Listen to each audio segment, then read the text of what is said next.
Welcome, folks, as you continue to come in. Glad to have you here.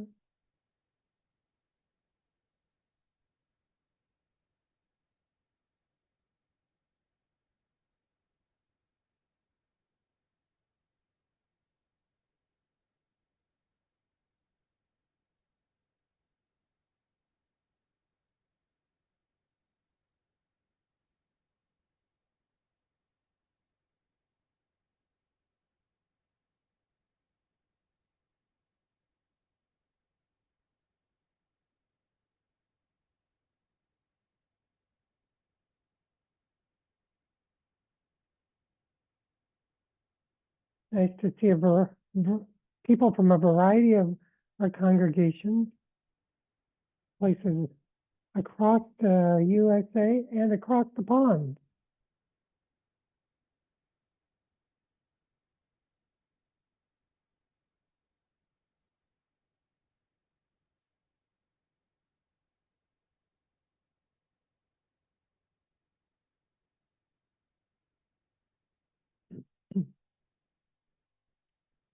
Folks, if I could just ask you to please, if you could identify yourself by changing your names in the option for naming yourself, so we can understand more fully who it is that we are talking with. And if you wouldn't mind listing as well your preferred pronoun.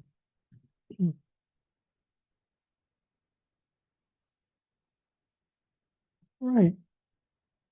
Thank you for that. It is 7:01, and so I'm going to go ahead and begin our webinar this evening.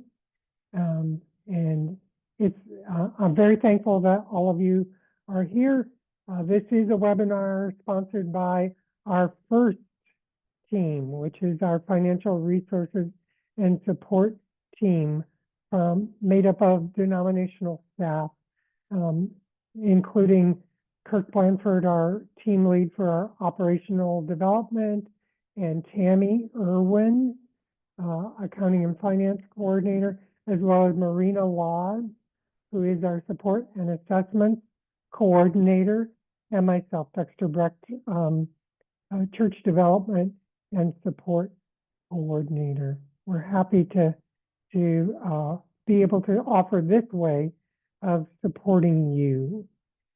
As we begin this evening, I just want to very quickly run through what our agenda is for this evening. We're going to begin with prayer and end with prayer.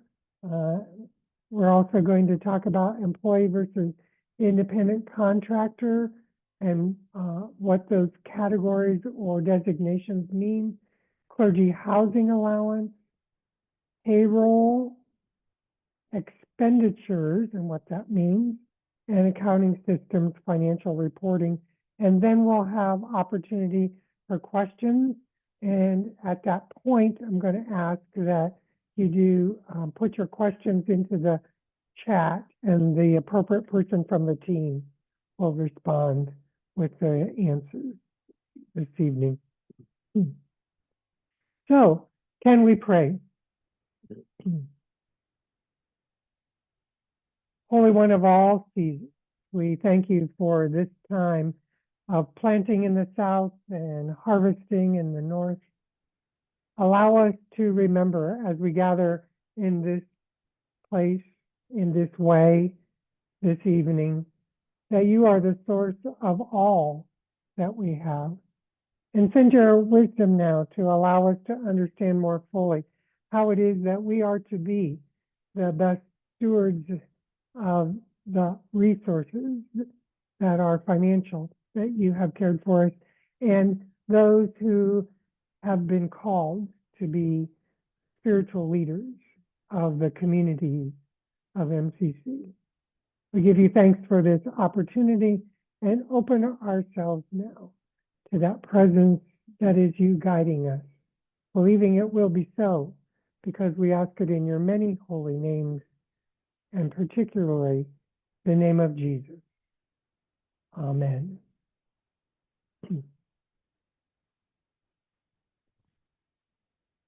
Okay, thank you, Dexter. I'm going to start out with the first topic, which is employee versus independent contractor. One of the things I'm going to say is that you need to consider the laws and regulations within each of country where you are in each state and province, and it can vary. So we have staff are yeah that are working in different countries around the world. And so we need to check and make sure we understand what the rules are and what things we want to emphasize in their independent contractor agreement to make sure that we get them classified as an independent contractor. In the United States, for example, California has fairly rigorous rules about what an independent contractor states, and they have three requirements, which they call the ABC test. And one of the rules is that if you have a group of employees that are typical for your business, then anybody in that category has to be treated as employees. So if you're a training company and some of your staff are trainers, then if you hire other people, they are also going to be employees. So you have to factor in rules within your local context. I'm going to be talking about major uh, considerations here. The one thing I'd say is that there's no bright line test. That means there's no one rule that means it automatically is going to be a independent contractor versus an employee. So you have to look at the facts of the relationship in its totality.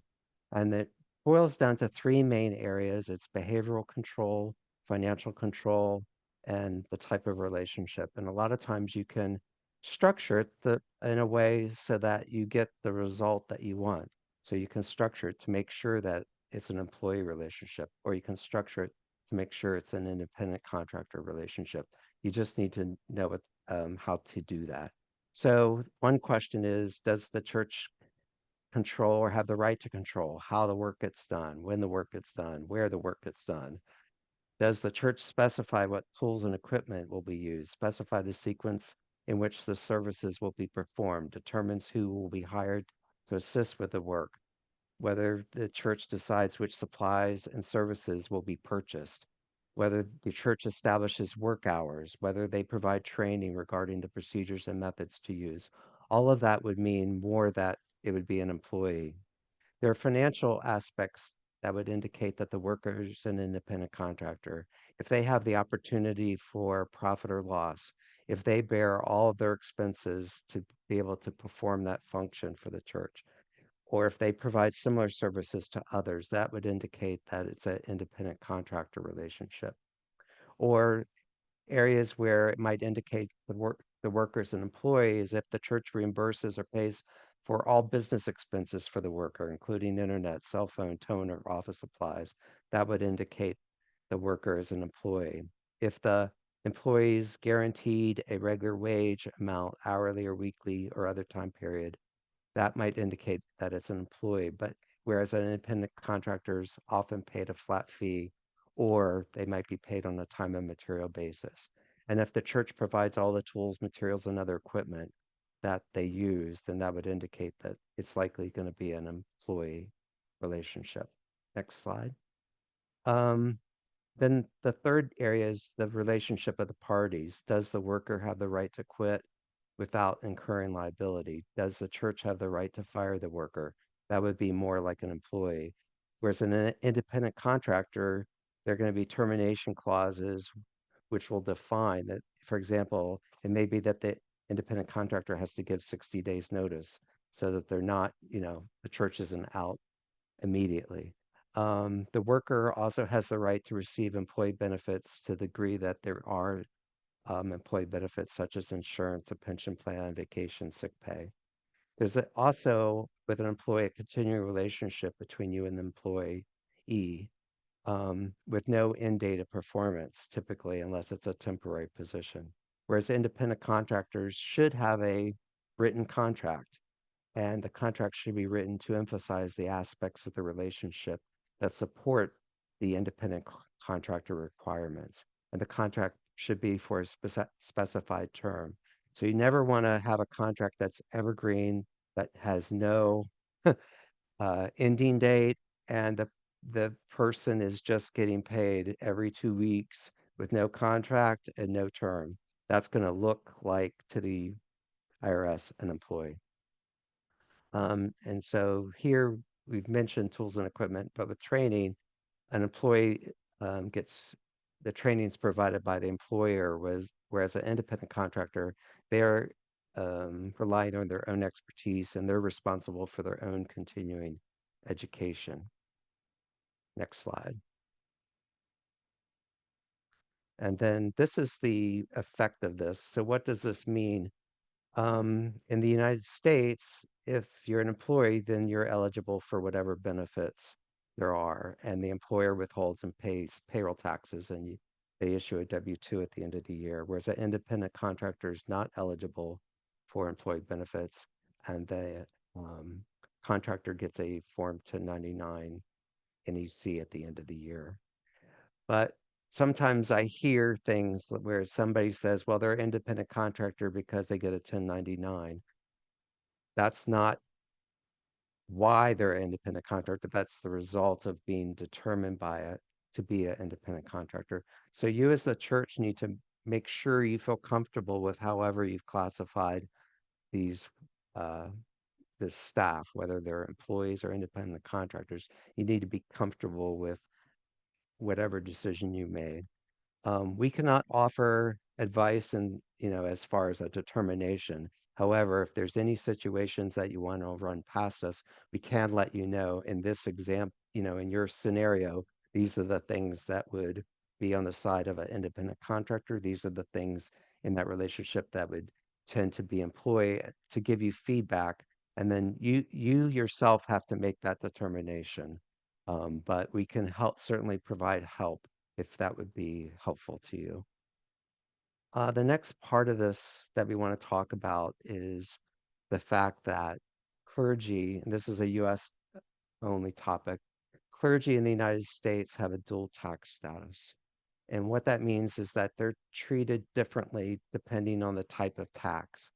And so clergy is defined in the IRS publication 517 as performing uh, I'm gonna mess this up, I'm sorry. Sacerdotal functions, so that's the actual term in the regulation, conducting religious worship and conducting and maintaining religious organizations. So clergy members are considered self-employed for Social Security and Medicare taxes under the Self-Employment Contributions Act. So what that means is that you have to compute your net earnings from self-employment and add back in your housing allowance for that calculation. Clergy members can apply for an exemption from the Self-Employment Contributions Act in that if they are consciously opposed to public insurance due to religious reasons, and you have to file a particular form. The issue is that it's once granted, it's irrevocable. The other issue is that you would not get any Social Security benefit later in life if you did that. And you need at least 10 years or 40 quarters of earnings to get a minimum Social Security benefit. For income tax withholding, clergy members are typically considered common law employees and taxed as employees. So employing churches can withhold the federal income tax on wages. However, these wages are not subject to Social Security and Medicare taxes. So that's why it's called dual tax status. So generally, clergy considered common law employees if the church has the legal right to control what you do and how you do it, and if you're paid on a salary. If a church wants to designate clergy as independent, then the church has to treat them as independent, that they can make their own hours and the clergy member has control over where, when, and how they do their work. But that's, again, you would have a contract that would be negotiated between the church and the clergy member. Next slide. Thanks, Kirk. Okay. The only, yeah. Oh, one, before I turn it over to you, Tammy, there are instances I know churches where they treat the pastor as an employee, just like a regular employee. So they don't treat them as self-employed for Social Security, Medicare. So that means the church is paying Social Security and Medicare. If you want to look at options for that about how to be more compliant that don't have a huge financial impact to the church or the pastor, we have some calculations and some models that we can share with you. And we would love to have an opportunity to talk to you about that. Next, so now we're going to turn to clergy housing allowance, and I'll turn it over to Tammy. Thanks, Kirk. Didn't mean to cut you off earlier. Clergy housing allowance, it's a tax benefit for the clergy to exclude housing expenses. Oh, Marina, can you go back one? Thanks. To exclude housing expenses from your gross income. So it will provide specific and significant financial benefits resulting in a lower income tax. Clergy are individuals. They are recognized under the code that Kirk was talking about, and their compensation is duly aligned with the responsibilities of a minister. So your housing allowance is excluded from federal income tax, but it is subject to self-employment tax, such as your Social Security and Medicare. So to qualify for your housing exclusion, the church must officially designate the housing allowance in writing before it's paid. This is typically done at the beginning of the year. And with this, it has to be in your board minutes before the clergy can claim housing allowance. This is really important because you can't go back and backdate a housing allowance amount. You can change the housing allowance during the year at any time as long as it's in your board minutes and the board has approved those housing allowances. So, so that is one of the options that you can have for the housing allowance. Next slide. Oh, yeah. So go back one more slide, Marina. I may have missed something. Thank you. So with your housing allowance, you have exclusions that you can use for this, and it's the examples is to replace the primary air conditioners. So there's many items that you can exclude from the housing that you can include. I'm sorry, not exclude, include for your housing allowance, and it has to add up to the amount that you're claiming. You can claim your mortgage, your property taxes, your HOA fees. Next slide, Marina. Sorry about that. All your utilities, your furnishings, your appliances, remodeling and repairs, your yard maintenance.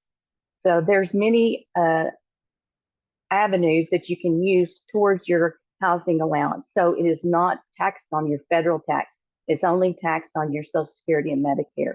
And when you're reporting and your person that's doing your taxes needs to report it on your W-2 on box 14. So it's not reported on a 1099 NEC. They need to report it on the W-2 in box 14.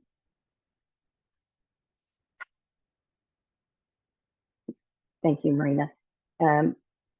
Your housing allowance is lesser the amount of the actual expenses, the fair market rental value, and it has to be board approved before you can actually start taking housing allowance. And make sure that you keep all your detailed records of everything that you're including in your housing allowance. So if you're ever audited, that the IRS, you can prove that you are taking what you're able to with your housing allowance.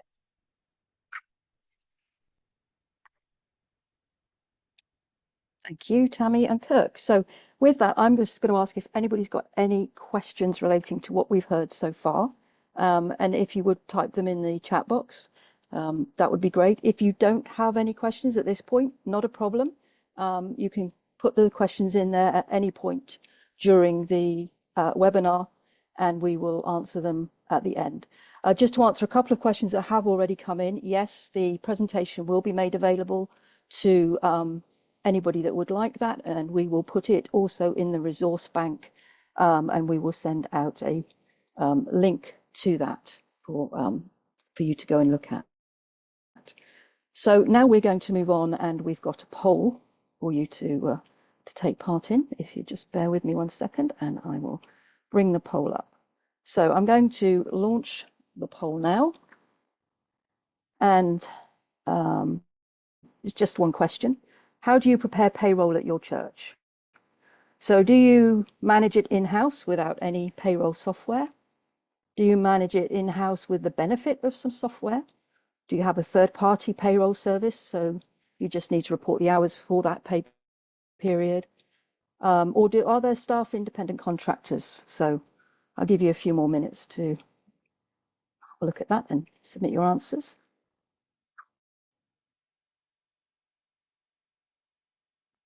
We seem to have quite a few come in. Just a couple more seconds to let everybody answer that. Okay, so I'm going to end the poll. 55% of you have a third-party payroll service. So that's interesting for us to know here. Tying on 18% is the payroll is managed in-house without software, and it's managed in-house with software. And 9% have independent contractors. So that's the answers to that one. So with that, I am going to pass on to Tammy again. Thanks. Payroll. We encourage everyone, if they're not using a payroll provider, to use a payroll provider, because they can guarantee that you're doing the right taxes for withholdings and paying your taxes on time. They'll also do your W-4 at the end of, the W-2 at the end of the year.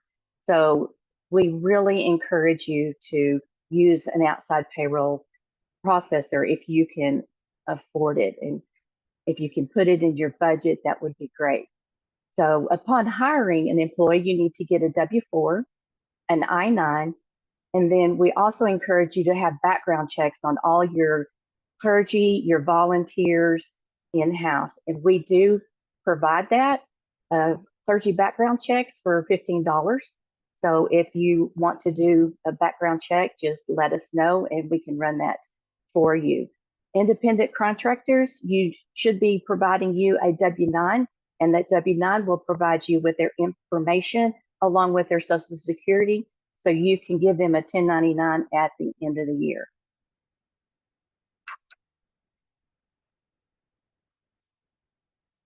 Payroll companies, we have some experience with some of the payroll companies, and if you have any questions on wanting to switch over to a payroll company, here are a few that we have worked with or we have had other churches work with, and that's the Payroll for Pastors, Clergy Tech, QuickBooks Payroll, Sam's Club, and ADP.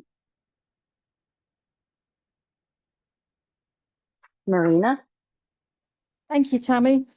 Back over to me. There are some questions coming in, and I've just asked Dexter to capture those so that we can bring them up at the end of the webinar. So don't worry that we are capturing your questions. So now we're going to look at some best practices for expenditures. Ensure that you have invoices or receipts for documentation for any transaction. Ideally, these would be attached to the accounting transaction that your system uses, whether you have a check request and you ask for whoever spent the money to pay it out, to fill out the check request and attach the receipt, or whatever way you do that. And the expenses should always be approved before you go and spend the money, or before the check or payment is prepared.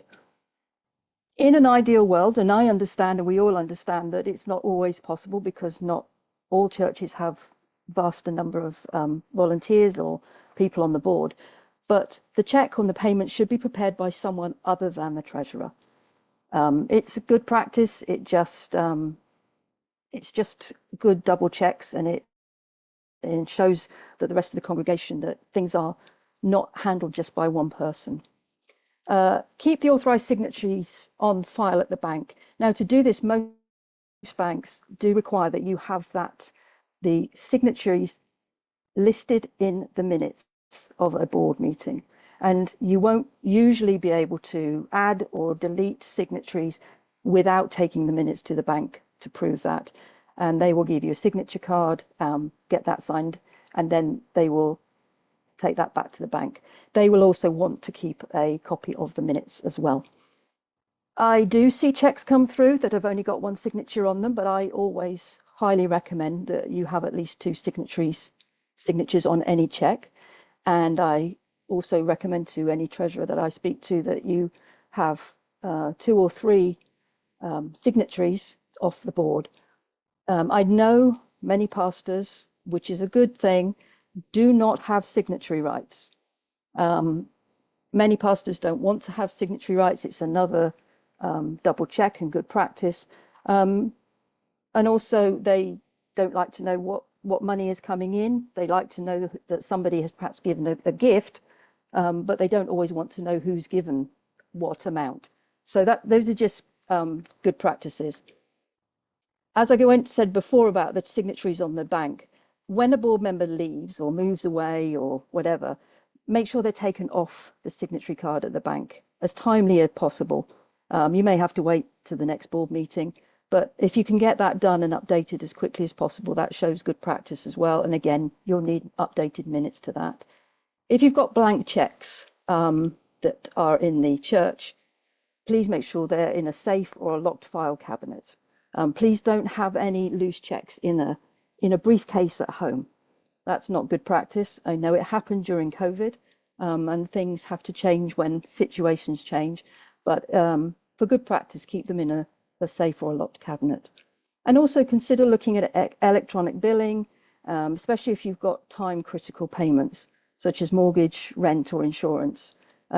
It's easy to do these days. You can also get a double counter signatory on the bank when you set that up. So again, that's not one person has set that up and the rest of the board don't know about it.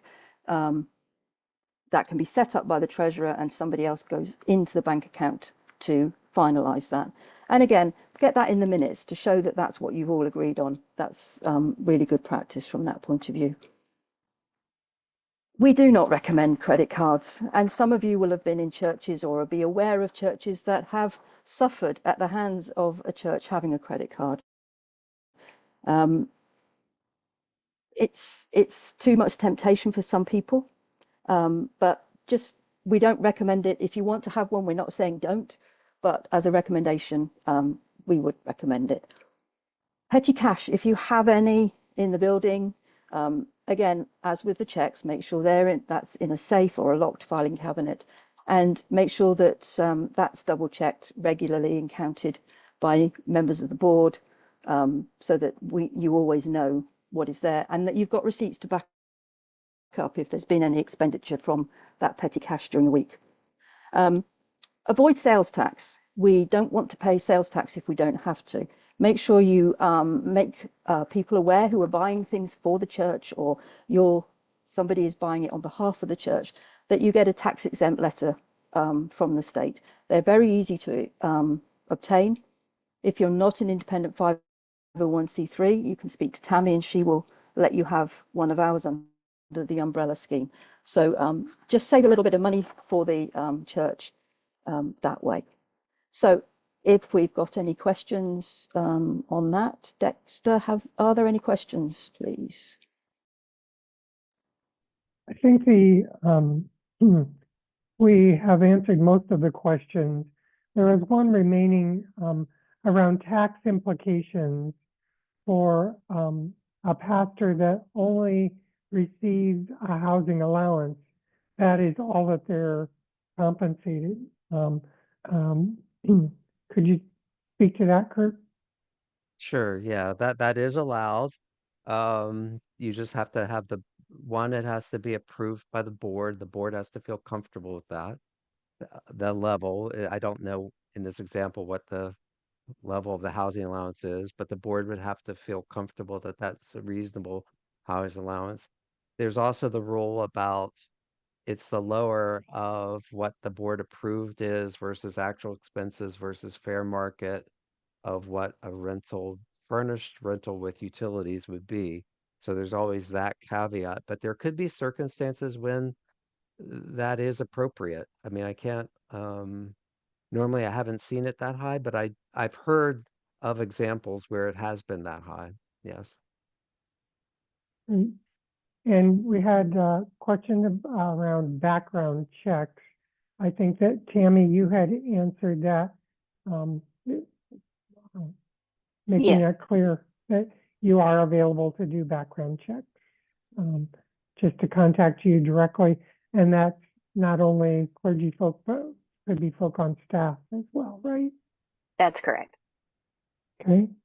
And then we are going to make sure that we make these slides available as noted in the chat as well. Both they can be emailed to you if you ask for them directly, but they'll also be available in the resource bank under church resources in the finance file. And then just see one more question coming in. Do you have a bylaw procedure for the treasurer using electronic payments, either setting them up or continuing to use them? I don't have a bylaw procedure, but we do have a PowerPoint presentation all about electronic payments and internal controls around electronic payments that we can be happy to share, and we can also post that in the resource bank. So we'll make sure we do that. Great. Thank you, Dexter. Thank you, Tammy and Kirk. I'm going on now. I'm going to launch another poll. This is a poll about what accounting and financial reporting system do you use? So spreadsheets, QuickBooks Online, the desktop QuickBooks, FreshBooks, Xero, or maybe some other. So I'll give you a minute or two to answer that. And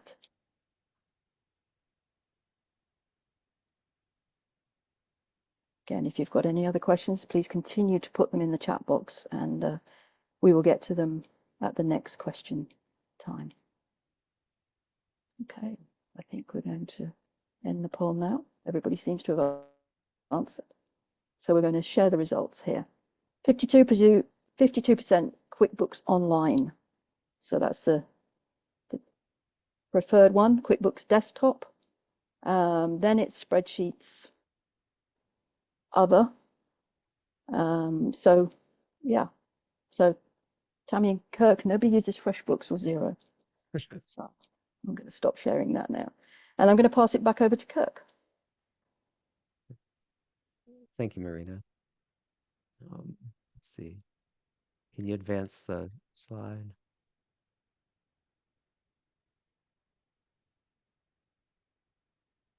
Thank you. One of the things I just wanted, it was interesting to see those results. For those that are on QuickBooks Desktop, remember that we don't know exactly when, but it could be as early as May 31st of 2027 when QuickBooks Desktop may no longer be supported. They generally have a 3-year support for software. The last QuickBooks Desktop software that was released was the 2024 version. We'll see what that means. Also, there's an annual support fee for QuickBooks Desktop now. That's about $1,000. So from a monetary standpoint, QuickBooks Online, if you get it through TechSoup, is a much more valuable, it's just a better value. It's $80 a year through through TechSoup. And so we have helped churches move from QuickBooks Desktop to QuickBooks Online, and we would be happy to help you with that. But let me talk, I know some churches, I'm working with some churches who have done accounting with spreadsheets, and we've helped move them to QuickBooks Online. And we're working with new ones to try to get them up by January 1 on QuickBooks Online from spreadsheets.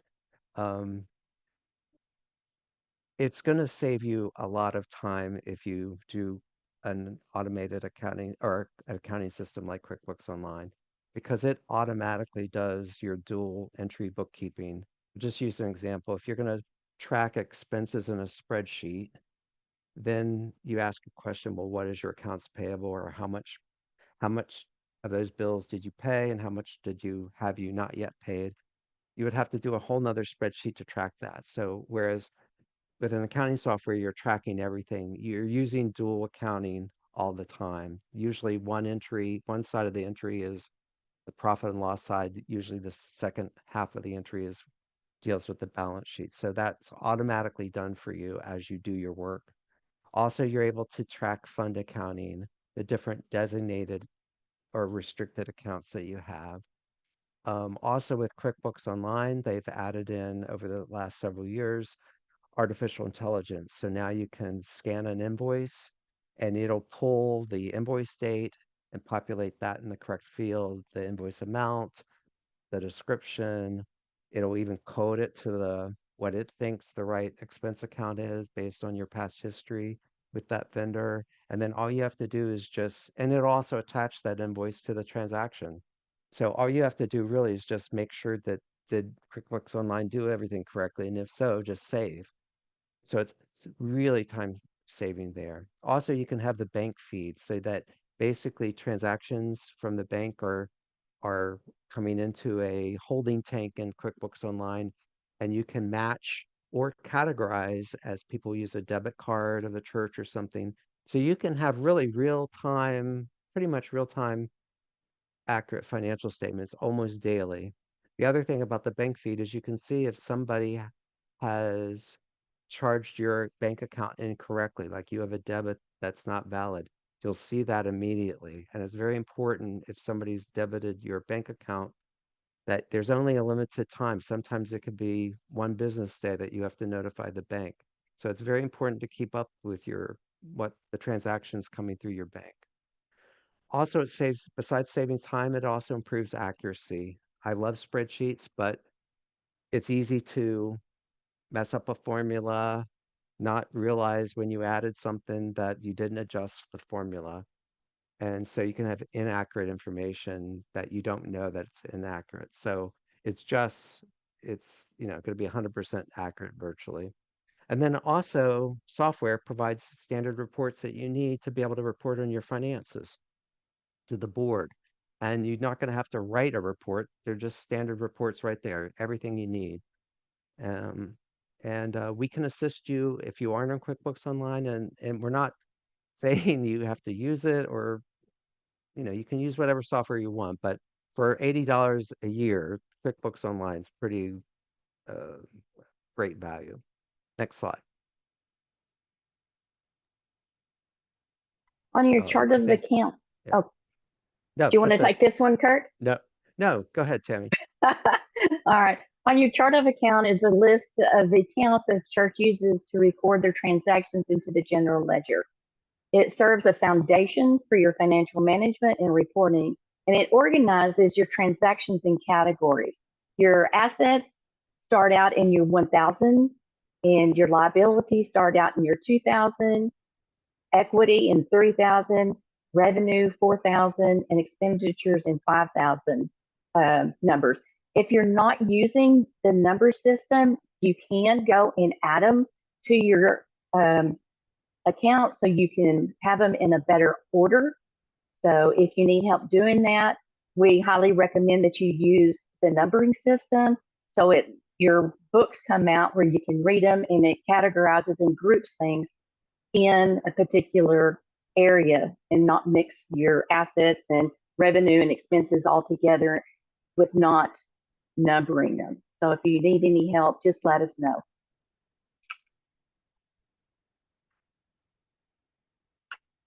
Okay.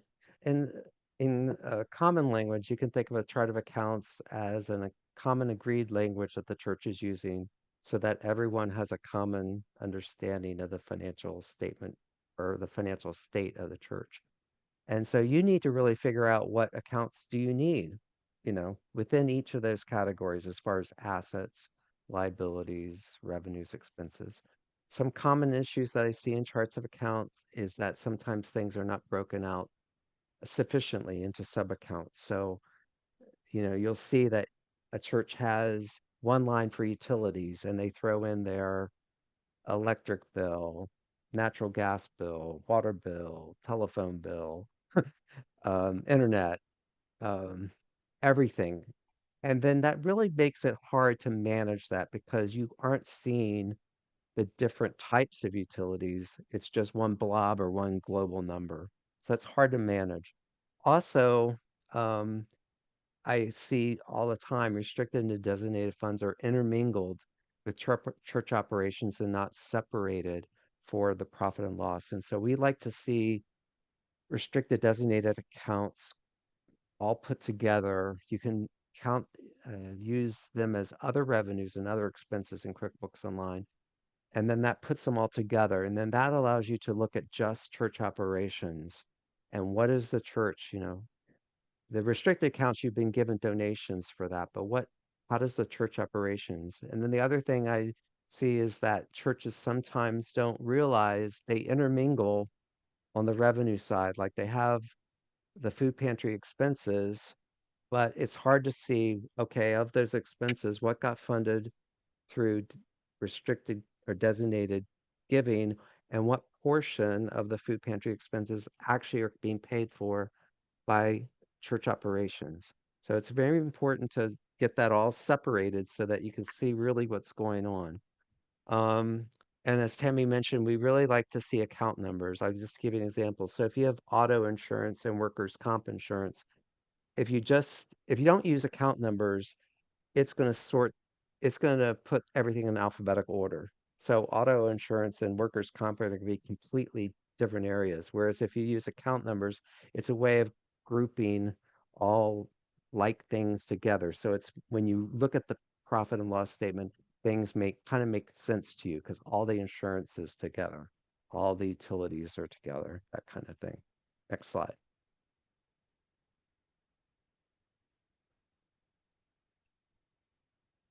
Next slide. Okay, great. As nonprofits, all churches are required to use fund accounting to ensure that donations are being used for the purposes they were intended. And so I'm going to ask some open-ended questions. Can you see each restricted or designated fund the church has on your balance sheet with the current balance? Can you see where your restricted and designated revenue and expenses are for each designated or restricted fund the church has on your profit and loss statement?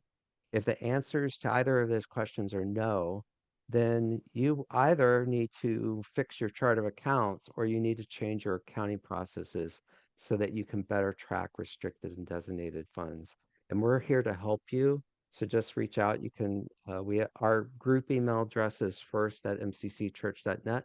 We all get that email, everybody on the team, and then we can make sure that you get the support you need. Next slide.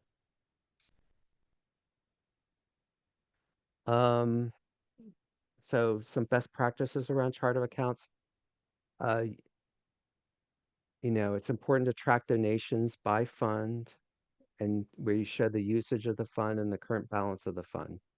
And because you're building transparency around your designated or restricted giving, this builds trust and it shows that you, the church, are using the designated restricted gifts appropriately.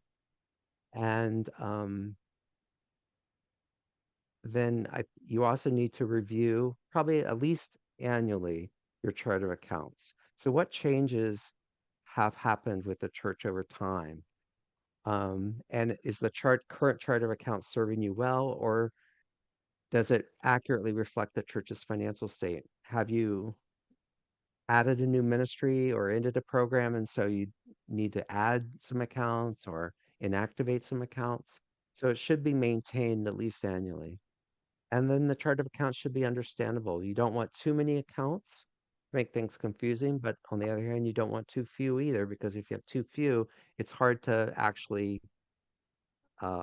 manage and understand what decisions may need to be made. And use sub-accounts where possible to group like expenses together. Next slide. Another resource we have is we have a sample chart of accounts in the resource bank. It's under local church resources finance. So you could look at that. I know anybody with an accounting system already has a chart of accounts, but you might see something there that you like and you want to add to your chart of accounts. So it's a resource if it's helpful. Um,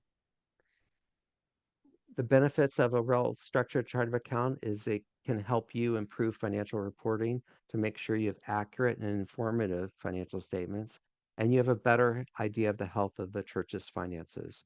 It also will improve compliance and transparency around restricted versus unrestricted funds, and also it helps streamline financial processes and allows for streamlined reconciliations of accounts. Next slide. I'm going to turn this over to Tammy. On your restricted and designated funds that you need to track separately, where Kirk says sometimes you've got them intermingled and you can't tell exactly what you have in which account. So it is, you need to have sub-accounts for your restricted and have your beginning balance. And then you have your additions, which is your income, expenditures, and then an ending balance. And we have a template that for the restricted and designated funds that you can use for your tracking. It's also in the resource bank under local church resources and finances. Here is what kind of the spreadsheet that we have for y'all that you can look at is you need to have your designated restricted funds separated on your balance sheet and your P&L. So your beginning balance, you start on January 1, and that would be the ending balance as of December of 2024, for an example. So that would be your beginning balance for January, $500. Then you have your contributions. The people that have designated to just the benevolence, you would track that on your P&L, $50. Then on your P&L, you'd have an expense account that says benevolence fund, $45, which would give you an ending balance of $505. This is important so you have your balance sheet at every month, at month end, you'll be able to see how much you have in each account for benevolence, food pantry, and any other ministries that you have that are restricted or designated. So it's when you use your expenses at the end of the month, you would want to transfer funds from that designated bank into your general funds. So it balances each month and you can at a glance see what you've got in each category.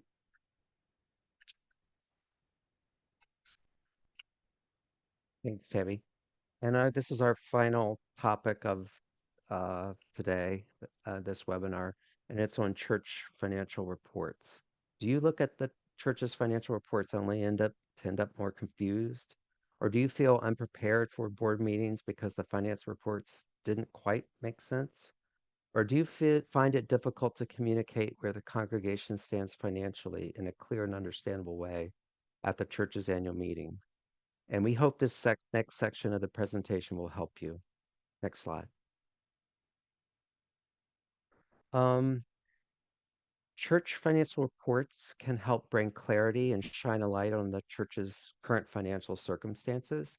And those that are bring that clarity and shine a light are equipping the board to plan for a better financial future. Unless the board understands clearly where they are, it's hard to do that planning. So reports that are clear, transparent, and informative are also the foundation for building trust and accountability. And when you have financial accountability, this leads to greater willingness of the congregation to support the church's mission with time, energy, and money. I've seen it personally in 2 churches that I've been involved in. As soon as the finances and the books were cleaned and made sense and were communicated to the congregation, giving at each of those congregations improved.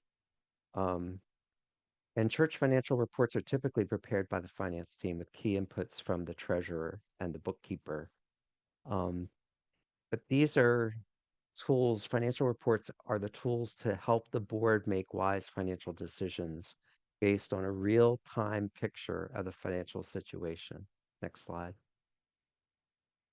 This is a picture of a sailboat. Why am I showing you that? Well, I feel like a church that has good financial reports has an understanding of where they are, where they want to go, what they want to improve upon.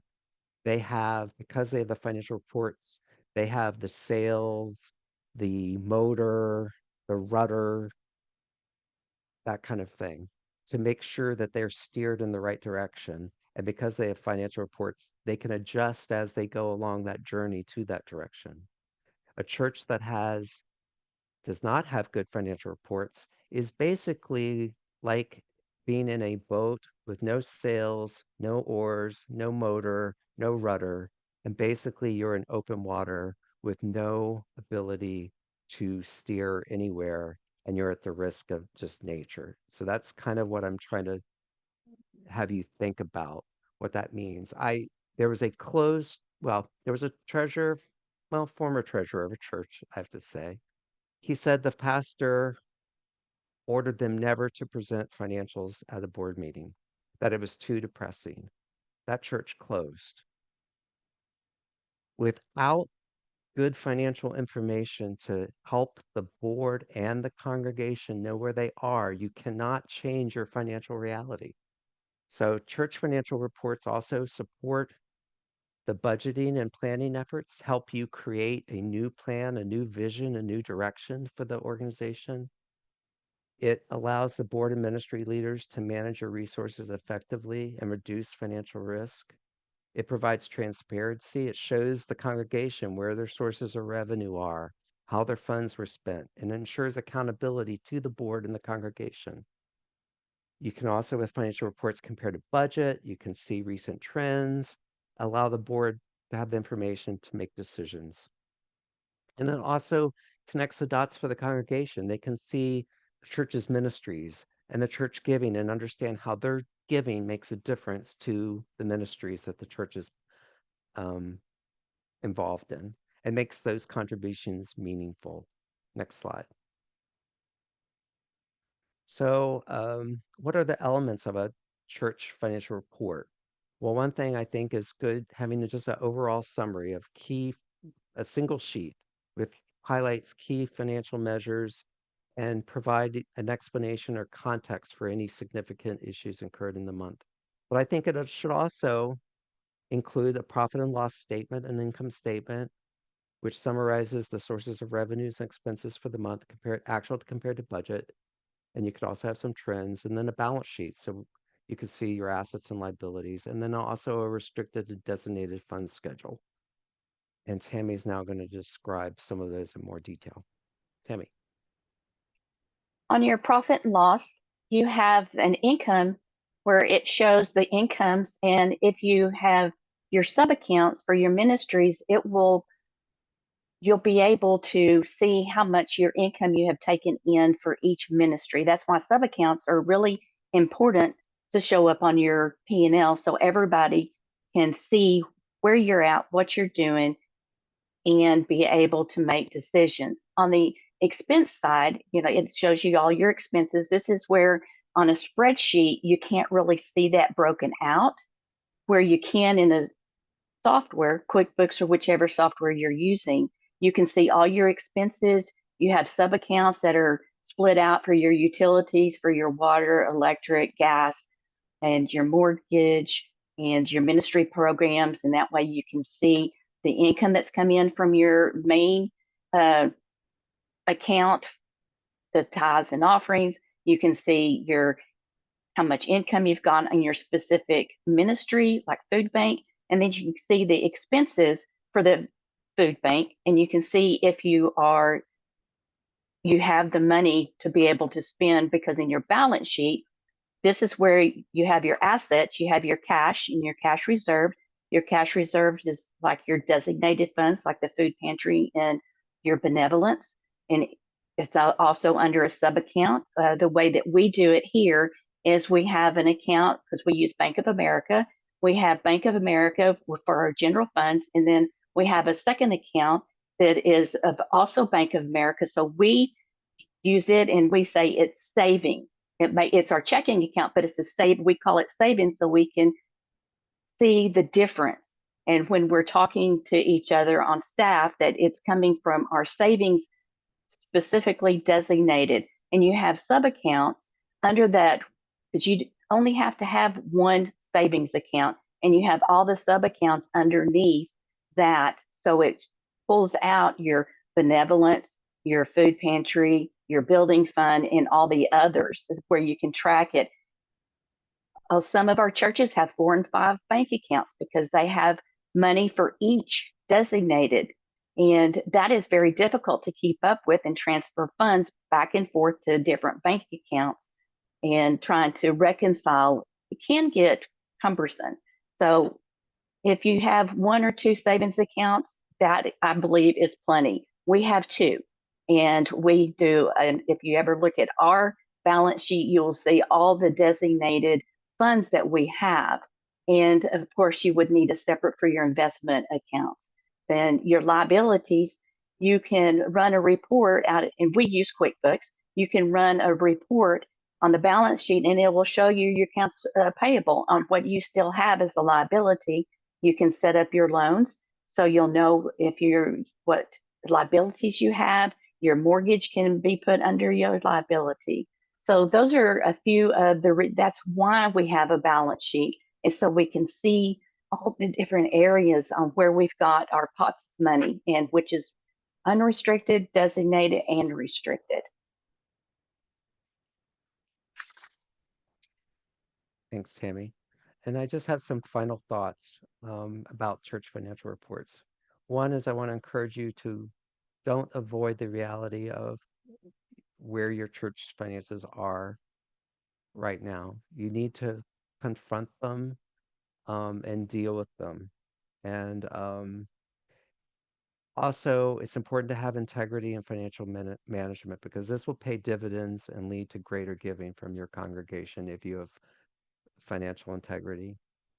And also, as a pastor or as a member of the finance team of a church, don't carry the weight of church finances alone.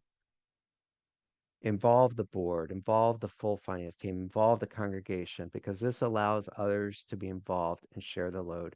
It is not the pastor's responsibility. It's not the finance team's responsibility. Ultimately, it's the board's responsibility, and the congregation is the ultimate responsibility.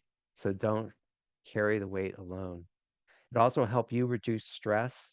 I know as a I'm married to a pastor.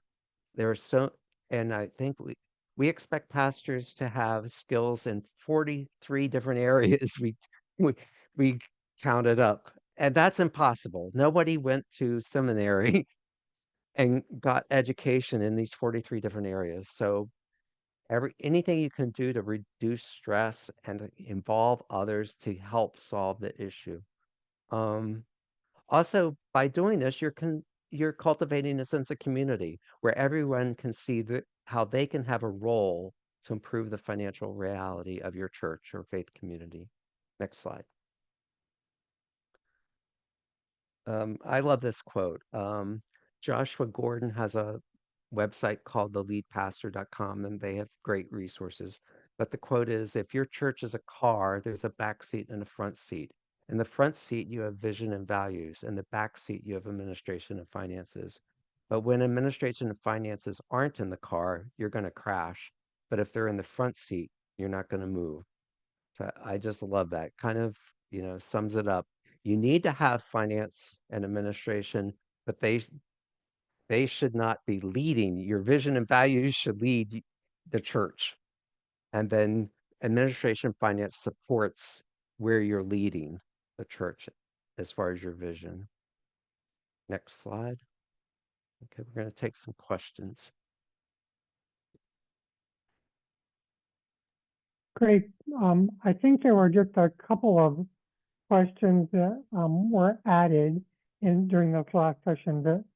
The first one has to do with a QuickBooks messed up balance sheet, and person was wondering if you felt they should try to fix it or just start over on January 1st. I think they should fix it, and we're here to help. I know I think because the issue is you're going to be bringing forward the balance into the next year. So, I personally think you need to fix it. We are skilled at analyzing balance sheets and figuring out where the problems are, the issues are. So we can certainly help with that. Um, Finance people have a kind of a weird kind of brain where we will spend hours finding a penny. And so it's like a challenge for us. So we can at least isolate the areas. We can't fix the areas, but we could isolate and say, okay, these are the things that are messing your balance sheet up, and you need to go research it and fix these things. But once you fix them, you're going to have a great balance sheet. Please reach out. Email us at FiRST@mccchurch.net. That's great. Thanks, Kirk. And the next question has to do with your monthly balance sheet under liabilities. What's your understanding of whether the pastor's pay should be included or not under liabilities? It would I don't quite understand the question, but I mean, it would just be anything unpaid to the pastor for a period that has already occurred. So I would like to know more. I don't know quite. Tammy, do you understand the question better than I do? Kind of what I understood, and they can clarify this, and please email us, is that the pastor thinks, or I believe this is what I understood, that his salary or housing allowance needs to be on the liability. The way I read it is like the pastor's getting $40,000 and it should be as a liability, and then each pay period it's taken off the liability. I believe that's the question that they're trying to get at. I don't think the housing allowance should be put on the balance sheet as a liability. It's not that, You should record it as it is being paid. paid. Yes, correct. Well, as it's being incurred and Correct. paid. I mean, virtually there should be very close together, those two things. But as far as the whole year's housing allowance shouldn't be on the balance sheet. It's not the church, but we probably need to discuss that a little bit more to make sure we understand. Yeah, please reach out. Please reach out. Yeah. Oh, One I more like that question. one. That last one, I understand. Okay. I worked, well, yeah. I worked for an organization and I saw some old bank recs for the bank reconciliations. I'm sorry, I'm a finance geek. Where I saw entries made to balance the bank reconciliation to like the actual bank balance, and it was like a $40,000 adjustment. I was like, no, no, no, no, no, no. So it's the same way. It's like you really need to. Accounts payable is very easy to reconcile. And I know it might go back years because you might have years of history, but it's very easy to find. Accounts payable, the way it works is when you have an expense, it goes into accounts payable, and when you pay it, it relieves that liability. So for each vendor, there should be a recording a liability and then a relieving the liability. And so the easy way to find the problems are looking to see where you have vendors with zero liability, and the liability is not a current liability. But please reach out. We'll be happy to help you. I'm going to post one more time our email address and also the link to the resource bank so that you can look under local church resources under the finance area and find a lot of these resources that we've been talking about this evening. Very grateful for everyone attending this evening. And unless someone posts one last question in the chat that they have a burning desire to know the answer to, I'm going to suggest that we could end with prayer.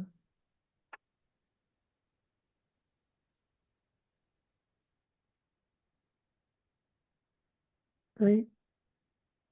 All right. Thank you again so much for the presenters. I want to acknowledge that we did have a participant from the governing board here with us this evening.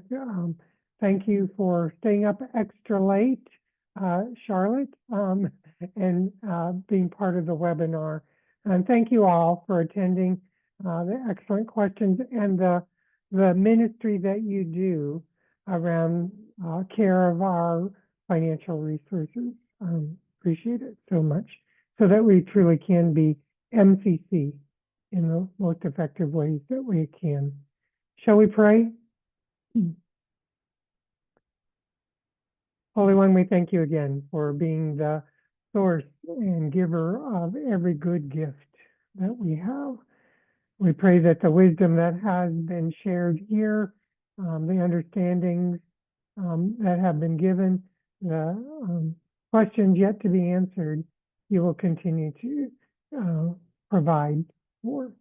And we ask that you would guide us each safely into the rest of our day or night, and that we would come back again soon to be with one another as MCC. We pray it in your many holy and precious names, and especially the name of Jesus. Amen. Thank you all.